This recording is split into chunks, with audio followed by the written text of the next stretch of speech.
Halo, sanak kasadonyo, Ba kabar? Kembali lagi dengan saya si tukang review film. Kali ini saya akan mereview film dari negara BTS yang berjudul The Ghost Station yang rilis tahun 2022.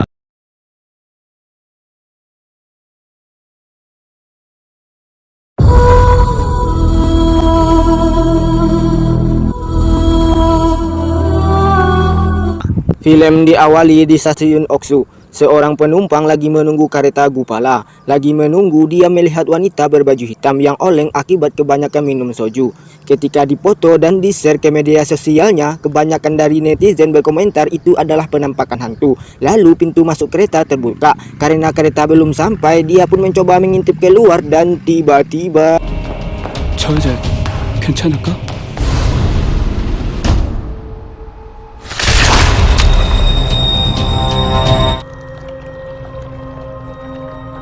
Satu bulan berlalu, ada rope tercantik bernama Kim. Dia dimarahi sama bosnya karena menaikkan berita foto wanita tanpa izin, ditambah lagi wanita yang dia foto bukanlah asli wanita asli, melainkan transgender.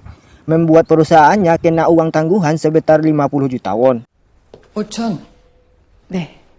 큰 돈이다, 그치? Kim pun cerita kepada temannya tentang wanita yang dia potret. Ternyata dia transgender dan kantornya didenda. Salah satu temannya suruh liput kecelakaan semalam di stasiun Oksu karena temannya bernama Won jadi saksi mata pada malam itu. Ditambah lagi Won melihat ada anak kecil malam itu. Karena kereta sudah melaju ke arahnya, Won pun tidak bisa selamatkannya.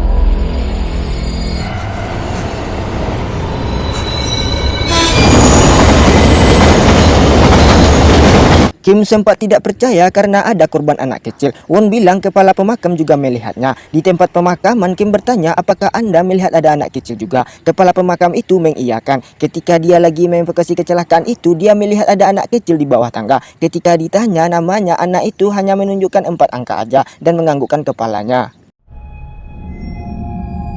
111? 그 숫자가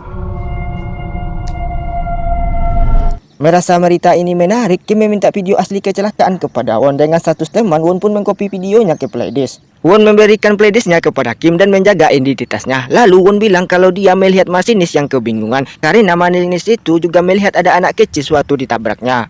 지금도 있어? 방금도 봤어. Dengan gerak cepat, Kim langsung menuju stasiun Oksu untuk mewawancarai apakah benar dia melihat ada anak kecil juga. Masinis hanya bilang dia belum pergi.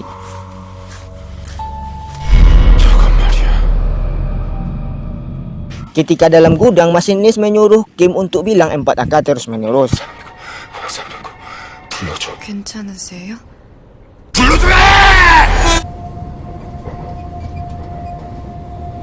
Kim dapat surprise dari teman-teman kantornya karena berita yang dia buat udah sampai 300.000 penayangan. Lalu si bos memarahi Kim karena buat berita palsu. Karena Kim wawancarai masinis jam 10 malam, di mana jam 9 malam masinis itu melakukan bunder. Ditambah kaget lagi dengan CCTV yang dia lihat, di mana hal itu Kim hanya sendirian aja tanpa melihat masinis sama sekali.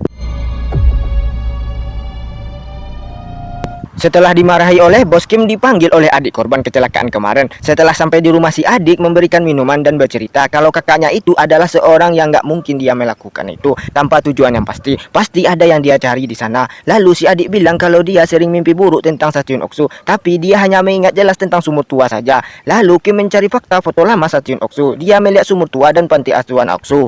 Setelah dikirim ke si adik, dia bilang sumur itu persis di mimpinya. Kim bilang mungkin pergi ke sana untuk mencari sumur itu. Untuk mengembangkan cerita yang dia buat, Kim dan Won pergi ke tempat jenazah masinis yang ditemani sama kepala pemakaman. Kepala pemakaman menjelaskan sejak 30 tahun setiap orang meninggal di stasiun Oksu selalu ada goresan kuku yang dalam, ditambah foto yang dia perlihatkan oleh kepala pemakaman.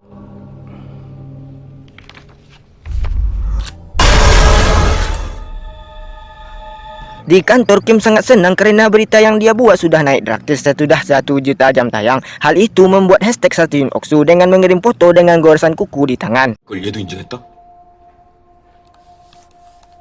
Won melihat goresan kuku di tangan adiknya dan menyuruhnya untuk berobat. Sebelum berpisah, dia berpesan sama seorang wanita yang sempoyongan. Si wanita itu pergi ke toilet untuk membersihkan luka yang ada di leher dan tiba-tiba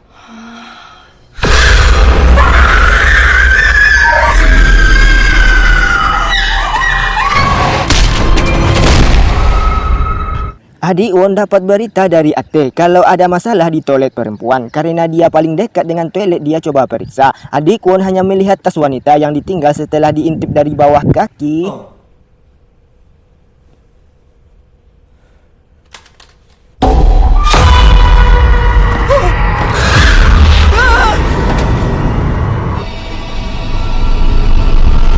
Berbeda cerita sama Won. Setelah berpisah sama adiknya pas turun tangga, dia melihat anak kecil di bawah tangga. Tanpa sadar dia menyebut 4 angka yang ada di baju.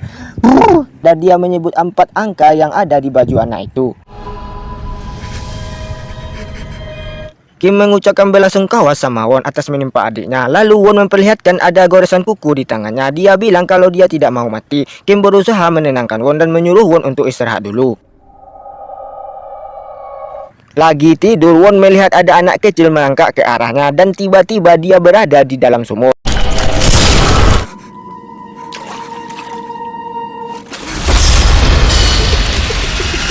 Kim dan Won pergi ke tempat adik korban. Kim bilang kalau temannya mimpi sumur tua juga yang sama dengan Anda. Apakah ada kaitannya dengan Anda? Si adik menjelaskan panti asuhan Oksu itu didirikan oleh ayahnya, di mana 4 angka itu adalah tanggal terima dari anak-anak. Lalu Kim minta sama adiknya untuk melihat ponsel si kakak. Setelah dilihat, mereka melihat video yang dibuat oleh si kakak sebelum dicium kereta api.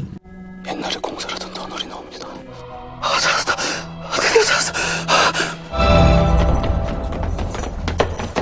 Merasa ada petunjuk dalam video, Kim dan Won langsung pergi ke stasiun Oksu untuk mencari secara langsung. Setelah masuk ke dalam, Won coba menyalakan kamera untuk melihat penampakan. Sialnya hanya melihat penangkapan wajah dari HP. Makin lama makin dekat penangkapan wajah itu. Won bisa tenang setelah Kim, tapi hanya tenang sebentar saja karena Won mendengar suara Kim jauh dari belakang. 우원아, 괜찮아? Kim bilang kamu meninggalkan aku di belakang. Setelah tenang, mereka masuk ke dalam lagi dan melihat ada anak-anak.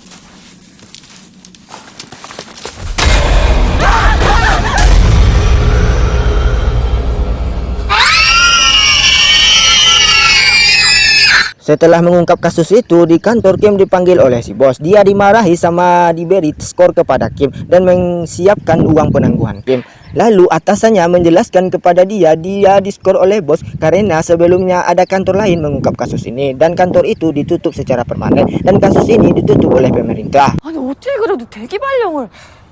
Di sisi Won dapat teror lagi sama anak-anak itu. Pas lari keluar, dia melihat goresan kuku dari tangan kepala pemakam hilang.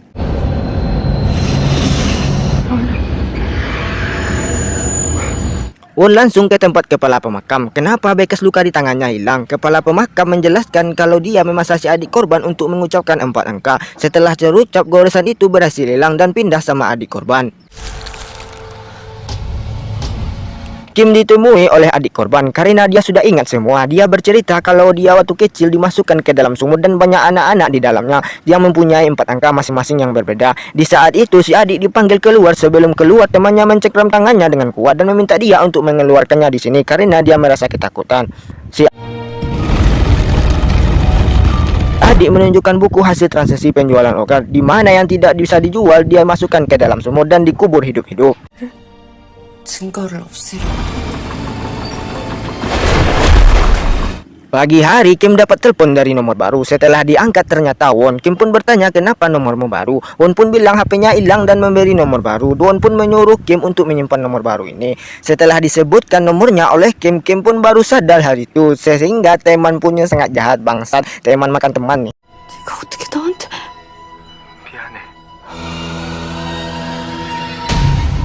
Setelah bertanya kepada kepala pemakam, Kim pun langsung menuju ke kantor untuk memberikan surat berhenti. Dia mau tidak ditangguhkan dan tidak dapat uang pasangonan dengan syarat si bos sebut 4 angka ini. Simpel kan, mudah kan? Si bos pun berpikir kalau itu tidak perlu keluar uang banyak lagi. Si bos pun langsung bilang 4 angka itu. Salah.